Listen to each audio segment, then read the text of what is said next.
Assalamualaikum warahmatullahi wabarakatuh. Selamat pagi rekan-rekan semua. Berjumpa kembali dalam edukasi bagaimana cara membuat kalimat sederhana dengan mudah ya. Dalam pembelajaran ini kita akan meneruskan tesis berikutnya, yang mana kemarin kita sudah membahas tentang past continuous tense ya. Nah, kita akan membahas lagi tesis yang lain lagi ya. Baik, kita simak saja langsung. Ya, pada kali ini kita akan membahas tenses present perfect ya, present perfect tense ya. Nah, tenses ini sangat sering digunakan karena memang kebutuhan kita dalam berkomunikasi atau bercakap-cakap. Tenses ini banyak mengambil peran ya. Baik, apa tuh penggunaannya atau fungsinya ya? Baik, kita simak. Ya, jadi fungsi dari tenses ini adalah ya, ketika kita ingin mengungkapkan kegiatan atau peristiwa ya yang telah atau sudah ya bisa juga belum ya dilakukan atau terjadi. Jadi sangat sering sekali kita dalam berkomunikasi mengungkapkan kata sudah dan belum, telah ya atau belum ya. Itu dalam bahasa Indonesia cukup dengan memasukkan kosakata kata belum atau kata sudah saja. Tapi kalau dalam bahasa Inggris itu pernyataan atau ungkapan sudah dan belum itu dibentuk oleh pola atau konstruksi ya. Jadi tidak dengan hanya memasukkan kata seperti bahasa Indonesia ya, beda ya. Jadi sudah dan belum itu bisa dipahami kesannya itu dari pola ya, dari konstruksi ya. Nah, konstruksinya yang seperti apa ya? Konstruksi present perfect tense ini ya. Oke, baik. Dan juga perlu dicatat bahwa tenses ini ya, tenses perfect ini ya, tidak menginformasikan kapan atau kapan kejadian atau peristiwa itu terjadi ya. Jadi nggak ada informasi kapannya. Jadi memang tidak penting dalam tenses ini, dan tenses ini bukan perannya untuk memberikan kapan terjadinya ya. Tidak memberikan time signalnya kapan ya. Karena kalau diberikan time signal kapan ya, terjadinya kapan, maka tensesnya akan berubah, bukan tenses ini wilayahnya ya. Nanti jadi simple past ya kalau diberitahu kapan terjadinya ya. Jadi memang tenses ini diperuntukkan hanya memberikan informasi telah atau belum, itu saja ya. Jadi telah, sudah ya, belum. Nah, ini perannya adalah tenses ini ya. Ya, hanya ada time signal yang bisa digunakan dalam tenses ini ya, yaitu menggunakan time signal since sama for ya, sejak dan selama ya. Jadi for itu artinya selama, bukan untuk, tapi selama ya. Jadi signal ini yang mungkin bisa digunakan dalam tenses ini. Baik, kita lanjutkan ke formulanya ya. Baik, kita masuk ke rumus atau formula dari present perfect tense. Ya, seperti biasa kita awali dengan pola dasar kalimat. Konstruksinya adalah subjek gitu predikat, lalu dilanjutkan dengan complement ya atau pelengkap. Baik, kita masuk ke rumus umum dulu ya. Rumus umumnya untuk present perfect tense ya, present perfect, ingat kalau present itu bentuk satu ya. Oke, jadi subjek. Nah, di sini baru utamanya untuk menentukan tenses ya, itu di predikat. Jadi di sini indikasi dari tenses present perfect ini ya. Di predikat ini apa? Have ya, di predikatnya adalah isinya adalah have atau has ya. Lalu diikuti dengan verb ketiga ya, atau verb tipe 3 atau bentuk 3. Nah, ini adalah rumus present perfect tense. Presentnya di sana adalah bentuk satu. Mana bentuk satunya? Ya have sama has itu ya. Have sama has itu bentuk satu. Kita ingat kalau kata kerja bentuk satu itu ada dua ya. Ada yang bentuk yang mirip dengan bentuk dasar, dan ada bentuk yang ditambahkan s ya. Itu selalu dua kalau kata kerja bentuk satu ya. Ada yang mirip dengan kata kerja dasar, ada yang ditambahkan s. Nah, have ini adalah yang mirip dengan bentuk dasar, dan has ini adalah bentuk s dari have. Jadi have bentuk s-nya bukan have ditambahin s, tidak, dia punya bentuk sendiri, bentuk s-nya yaitu jadi has ya. Dia tidak beraturan seperti yang lain ditambahkan s. Kalau have bentuk s-nya jadi has ya. Jadi dia untuk he, she, it ya. Baik. Lalu yang perlu diperhatikan di sini bahwa ketika konstruksinya have sama has lalu diikuti dengan verb ketiga, itu namanya present perfect.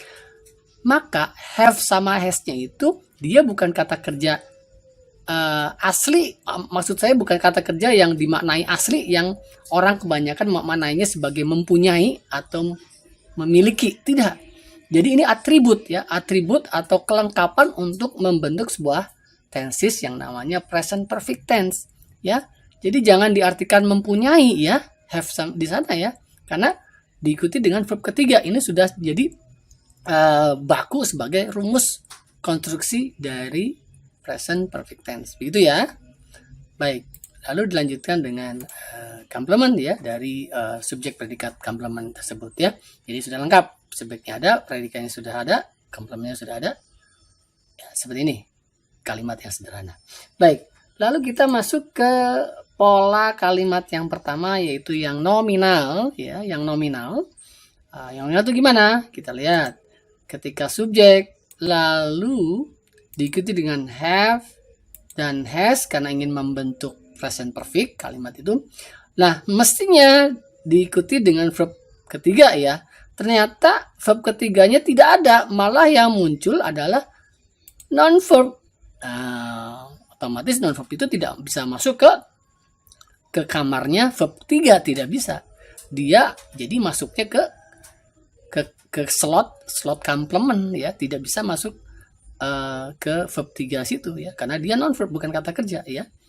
Maka terjadi kekosongan verb di sana, verb 3-nya kosong ya. Ketika kosong, nah ini yang disebut bentuk nominal. Kenapa? Karena dia minjam atau memanggil be di sana ya. Jadi be masuk di sini akhirnya karena kata kerja nggak ada, nggak mau digantikan sama be ya, diganjal di sana ya sebagai pengganti kekosongan kata kerja gitu ya. Nah, B-nya berapa? B3 otomatis ya, karena di sana mintanya verb 3 ya. Oke. Nah, ini jadi rumus nominal untuk present perfect tense menjadi subject plus have atau has lalu diikuti be bentuk 3 ya. Lalu karena tadi yang masuk adalah non verb, maka non verbnya sebagai complement di sana ya. Lalu didetailkan lagi rumusnya menjadi subject plus have dan atau has. Nah, B3 itu ya apa? Kalau B3 kemarin di pembahasan B cuma satu ya, B3 itu apa? Been ya. Jadi B3 itu been ya. Jadi rumusnya subjek plus have atau has lalu diikuti been, lalu non verb seperti kita bahas berulang-ulang bahwa non verb itu kemungkinannya 3. Kalau tidak noun, adjective atau adverb ya, kata benda, kata sifat, kata keterangan ya. Ini adalah pola yang afirmatif atau positif. Baik. Lalu kita berikan penjelasan tentang kapan kita menggunakan have sama has-nya ya. Jadi have dan has itu tergantung subjeknya ya. Jadi seperti apa penggunaan pilihan have sama has-nya ya. Jadi kalau kalau subjeknya I itu menggunakan have ya. Kalau you juga pakai have. Kalau subjeknya they pakai have juga. Kalau subjeknya we pakai have juga. Barulah ketika subjeknya he pakainya has, she pakainya has, dan it pakainya has. Jadi ini rumus pronoun ini begitu-begitu aja ya. Jadi kelompok yang Ayu Dewi dia sendiri, he, she, it sendiri. Selalu begitu ya. Seperti pemilihan auxiliary do sama does juga begitu ya. Jadi ini adalah pronouns yang memang mesti sudah di luar kepala buat kalian ya, karena aturannya begitu-begitu aja sama gitu ya. Untuk Ayu Dewi he, she, it itu begitu ya. Kelompoknya tuh Ayu Dewi biasanya dia kelompok sendiri, he, she, it dia seragam sendiri gitu ya. Baik, kita lanjut ke perubahan bentuk ya. Untuk present perfect tense ya, ditransformasi ke bentuk negatif dan interrogatif seperti apa? Baik, berawal dari bentuk positif dulu ya. Subjek lalu diikuti dengan have atau has, ya. Lalu yang mestinya dia masuk verb 3, karena tidak ada masuknya malah non verb, maka dia ditaruh di complement, dan verbnya kosong maka diisi oleh be bentuk 3. Ini adalah rumus untuk yang nominal dari present perfect tense, ya. Oke, lalu inilah contoh kalimatnya. Misalkan di sini kalimatnya they have, nah masuk friendly, ya. Ya, jadi friendly bukan kata kerja, maka dia tidak bisa menduduki predikat, ya. Jadi ada celah kosong di sana, they have kosong di sana yang mestinya diisi dengan kata kerja, ternyata munculnya friendly, dia kata sifat, ya. Maka dia butuh be di sana. Be-nya berapa? Be ketiga, itu akhirnya been. Akhirnya kalimatnya menjadi they have been friendly, ya. Nggak ada kata kerjanya, kata kerja jatuh di be jadinya, ya.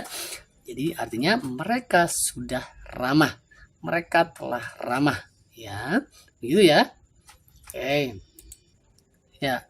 Lalu kita lanjutkan perubahan bentuk ke negatifnya, ya.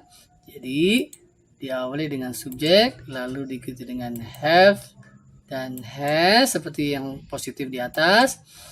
Lalu diikuti dengan B3, ya, B bentuk 3 atau tipe 3, lalu diikuti dengan non-verb. Nah, kenapa direnggangkan have atau has dengan B-nya? Karena akan masuk kata not di sana karena negatif, ya. Jadi ada kata tidak di sana yang mau masuk dan kita tempatkan setelah have atau has, ya. Jadi contoh kalimatnya menjadi they have, ya, been friendly tadinya, terus masuk not. Jadi they have not been friendly, ya, atau they haven't, ya. Have not bisa disingkat jadi haven't. They haven't been friendly. Nah, ini diartikannya bukan mereka tidak sudah, bukan tidak sudah. Kalau kalimat perfect itu negatif, diartikannya belum. Sekali, kalau negatif dalam perfect, present perfect tense ini diartikannya belum. Jadi ini diartikannya mereka belum ramah, ya. Jadi kalau not, ingat have not itu dalam perfect, ya, atau has not, ya, itu diartikannya bukan tidak sudah, ya, tapi belum, ya. Jadi, makanya tesis ini sering digunakan. Kenapa? Pasti kalian juga kalau berkomunikasi dengan siapapun, ungkapan atau kata sudah dan belum itu pasti muncul, ya. Makanya harus hafal tesis ini, ya, karena pasti digunakan gitu, ya, dalam percakapan, ya. Gitu, ya. Baik, lalu kita lihat ke bentuk interrogatif, ya. Kita masuk ke bentuk positifnya dulu, yaitu subjek diikuti dengan have atau has, lalu dilanjutkan dengan non-verb di sana ternyata, makanya jadi kosong, maka be di sana yang menggantikan verbnya, yaitu be bentuk 3. Nah, jadi interrogatif cukup pindahkan saja have atau has-nya ke depan, ya. Lalu diikuti sisanya, yaitu subjek, lalu B3, lalu non-verb dan tanda tanya. Contoh kalimatnya menjadi have they been friendly, tanda tanya, ya. Sudahkah mereka ramah, gitu, ya. Sudahkah mereka ramah, ya, gitu, ya. Oke. Jadi oh ya, penggunaan have karena subjeknya they, ya. Kalau they itu pakainya have bukan yang has, ya. Baik, ketika ya jawabannya menjadi yes, they have, pakai have lagi, ya, they have, yes, they have, ya. Kalau no, ya, no, they have not atau they haven't, ya. Ini adalah penjelasan rumus positif, negatif, dan interrogatif, ya. Baik, supaya lebih jelas saya berikan contoh-contoh kalimatnya, ya. Baik, contoh kalimat yang pertama saya berikan di sini, misalkan sama, ya, topik temanya dan ininya, ya, tokohnya, ya. I have been a manager, ya. Saya sudah, menjadi seorang manajer artinya. Saya sudah menjadi seorang manajer nih. Ini menyatakan sudahnya kenapa? Ingin ditekankan. Karena misalkan ada keterangannya di sini di belakangnya ya. Since 2020, since 2020 ya. Jadi saya sudah menjadi seorang manajer sejak. Nah, ini signalnya, seperti saya bilang, signalnya tuh yang mungkin bisa diletakkan dalam teks ini adalah since sama for ya. Jadi since ya di sini sejak ya. Jadi saya sudah menjadi seorang manajer sejak tahun 2020 ya. Jadi tinggal hitung ke sini berapa tahun gitu ya. Oke. Lalu kalimat negatifnya menjadi I have not been a manager ya. Atau I haven't been a manager. Saya belum ya. Jadi ingat kalau negatif artinya belum. Saya belum menjadi seorang manajer ya. Oke. Lalu interrogatifnya menjadi have I been a manager? Sudahkah saya menjadi seorang manajer gitu kan? Kalau misalkan sudah ya menjadi yes you have ya. Kalau no ya no you have not atau no you haven't ya pakai you karena subjek dalam pertanyaan adalah I ya. Jadi lawan bicara jadi you. Oke, kalimat kedua. Ya, kalimatnya adalah Guillaume has been tomboyish ya. Guillaume sudah tomboy ya. Artinya di sini mulainya di masa lalu ya. Kapannya itu tidak diterangkan ya. Cuman informasinya sudah aja gitu ya. Mungkin ditambahkan lebih detail sedikit, ada informasi for about 3 years ya. Ya selama kira-kira 3 tahun. Jadi Guillaume has been tomboyish for about 3 years. Jadi Guillaume sudah tomboy ya selama kurang lebih atau selama kira-kira 3 tahun ya gitu ya. Jadi for-nya dari selama ya, selama kira-kira 3 tahun atau kurang lebih 3 tahun gitu ya. Oke.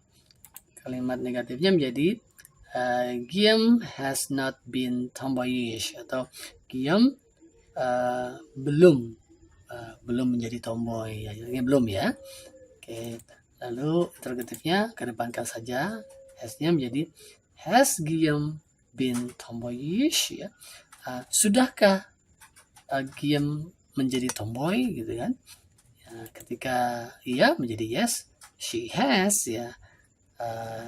Has pakai has lagi ya. Kalau ininya Guillaume-nya she ya. Jadi kata gantinya she ya. Jadi pakai has juga ya. Kalau no she has not atau no she hasn't ya. Kenapa pakai has dalam kalimat ini? Karena subjeknya Guillaume. Guillaume itu sama dengan she ya. Kalau she seperti tadi he, she, it itu pakainya has ya, bukan yang have ya. Oke, lalu kalimat ketiga. Di sini saya berikan contoh juga sama ya, biar mudah dianalisa dengan yang sebelumnya, perubahan tensesnya ya. Jadi Ija and Ipa have been abroad ya. Jadi Ija dan Ipa sudah di luar negeri ya. Gitu ya. Mungkin lebih spesifik, lebih maknanya gampang dipahami lagi karena misalkan ditambahkan informasi for 5 days ya. Jadi selama 5 hari. Jadi Ija dan Ipa sudah di luar negeri selama 5 hari ya, for 5 days ya. Mereka udah di sana 5 hari, selama 5 hari gitu ya. Kalimat negatifnya menjadi Ija and Ipa have not been abroad ya. Ini dimaknainya menjadi Ija and Ipa belum keluar negeri atau belum di luar negeri ya, belum ya karena negatif ada notnya ya. Oke, lalu yang interrogatifnya menjadi have Ija and Ipa been abroad? Apakah atau sudahkah Ija dan Ipa di luar negeri? Ketika iya menjadi yes they have ya, pakai they karena kata ganti dari Ija dan Ipa yang jamak ya. Lalu ketika tidak atau belum ya menjadi no they have not ya, atau no they haven't. No, tidak, mereka belum ya, have not belum maksudnya ya. Nah, di sana pemilihan have-nya karena lagi-lagi subjeknya adalah jamak sama dengan they, maka kalau they pakainya have bukannya has ya. Oke. Baik rekan-rekan semua, saya harapkan penjelasan tentang present perfect tense untuk yang nominal ini mudah dipahami ya. Saya mencoba untuk meringkasnya dan mencoba untuk mensiasati gimana supaya dapat mudah dipahami ya dengan contoh-contoh dan penjelasan tadi ya. Baik, simak terus video-video berikutnya ya, dan bila perlu ulangi lagi yang sebelumnya dari awal-awal supaya berkelanjutan, berkesinambungan dengan teratur dan baik ya. Ya, sampai jumpa di video berikutnya. Terima kasih. Wassalamualaikum warahmatullahi wabarakatuh. Bye bye.